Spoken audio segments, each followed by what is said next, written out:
He rose from a poor desert village to rule one of the most powerful nations in the Middle East, and his downfall shook the entire world. This is the dramatic life story of Saddam Hussein, a journey of ambition, fear, and absolute power. If you want more powerful history like this, don't forget to like, comment, and subscribe. Saddam Hussein's life began far from power, in a poor village called Al-Auja, near Tikrit in northern Iraq. He was born on April 28, 1937, into a world marked by tribal loyalty, family honor, and constant struggle. His father died or disappeared before he was born, and his mother, overwhelmed by grief and poverty, could not care for him. Saddam was sent to live with relatives who treated him harshly, teaching him at a young age that strength was necessary for survival. The harshness of his early years shaped him deeply.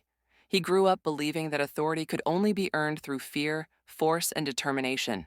When he was around 10 years old, Saddam moved to Baghdad to live with his uncle, Kairala Talfa. Talfa was a strong Arab nationalist who hated Western influence in the Middle East.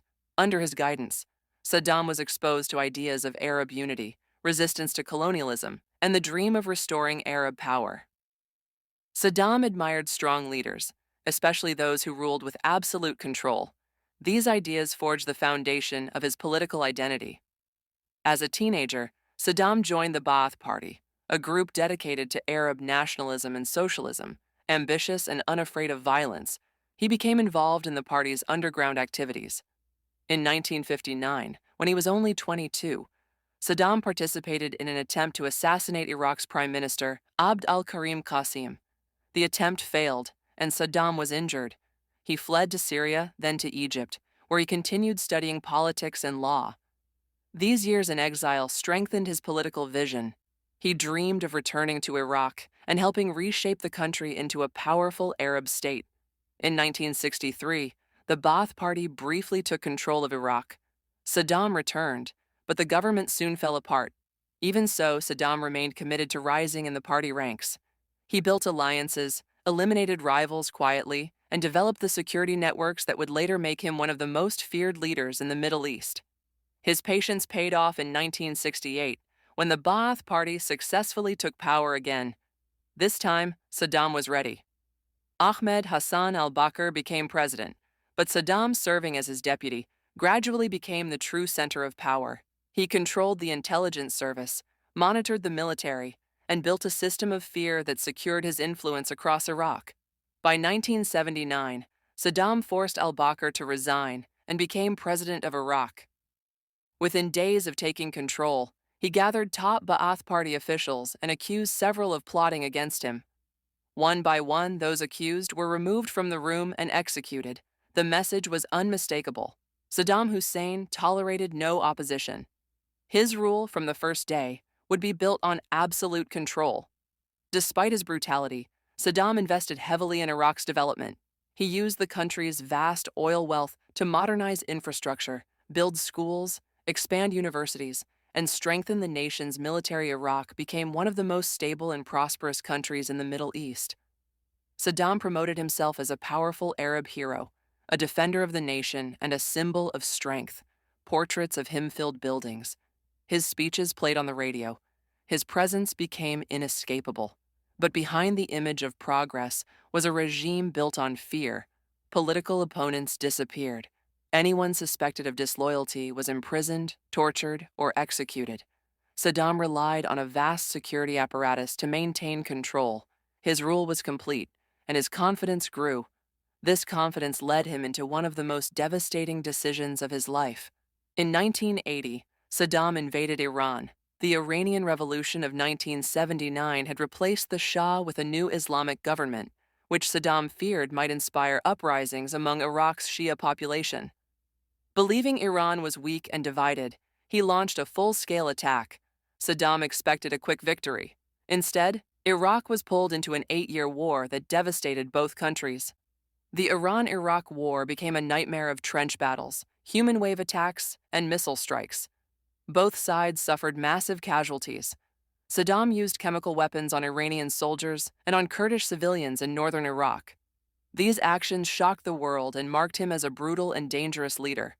When the war ended in 1988 without a clear winner, Iraq was financially exhausted and deeply in debt. Saddam was frustrated, angry, and searching for a way to regain Iraq's strength. He looked south toward Kuwait. Saddam accused Kuwait of stealing Iraqi oil and harming Iraq's economy. He believed Kuwait was keeping oil prices low to weaken Iraq after the long war.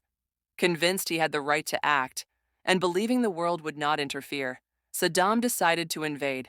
On August 2, 1990, Iraqi tanks rolled into Kuwait. Within hours, the country was under Saddam's control. But Saddam miscalculated. The United States viewed Kuwait as a strategic ally and feared Saddam might next target Saudi Arabia. President George H.W. Bush declared that Iraq's invasion would not be tolerated. American forces were deployed to the Middle East, and a multinational coalition was formed to oppose Saddam. In January 1991, the United States launched Operation Desert Storm, one of the most powerful air campaigns in modern history. For weeks, American aircraft bombed Iraqi military installations, communication centers, and infrastructure. Then, the ground war began.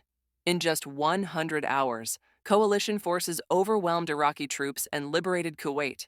Iraq suffered a humiliating defeat. Yet despite this, Saddam remained in power. His regime survived, but his country was now deeply weakened. After the war, the United Nations imposed strict sanctions on Iraq. Saddam was required to destroy his chemical and biological weapons programs. Inspectors were sent to verify compliance, but Saddam resisted them. Sometimes he cooperated. Sometimes he blocked inspections. His refusal to be transparent convinced the United States that he was hiding weapons. Whether Saddam truly had weapons or simply wanted to appear strong did not matter. The world no longer trusted him. During the 1990s, Saddam brutally suppressed uprisings among the Kurds in the north and Shia communities in the south, killing thousands. American and British aircraft patrolled no-fly zones over Iraq, and Iraqi forces frequently fired on them. Tensions between Saddam and the United States grew year after year. After the September 11th attacks in 2001, the United States reassessed global threats.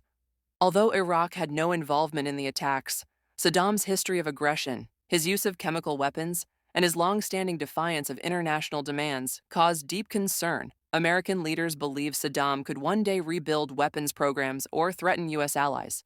The distrust had reached a breaking point. In 2003, the United States and coalition forces invaded Iraq. Saddam's army collapsed quickly.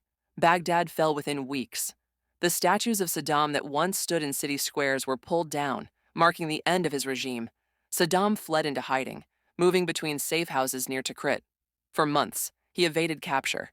But in December 2003, U.S. soldiers found him hiding in a small underground hole near a farmhouse. The once feared dictator offered no resistance.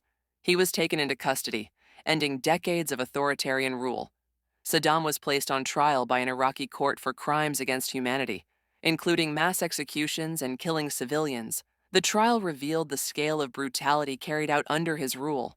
In 2006, Saddam Hussein was executed by hanging. Saddam's life story is a journey from poverty to absolute power, and from absolute power to a dramatic fall. He rose through ambition, force, and calculated violence. He transformed Iraq with oil wealth, but destroyed it through war and dictatorship. He fought his neighbors, defied international demands, and became one of the most controversial figures of the modern Middle East. His decisions reshaped the region and affected millions of lives, leaving a legacy of conflict, tragedy, and lessons still studied today.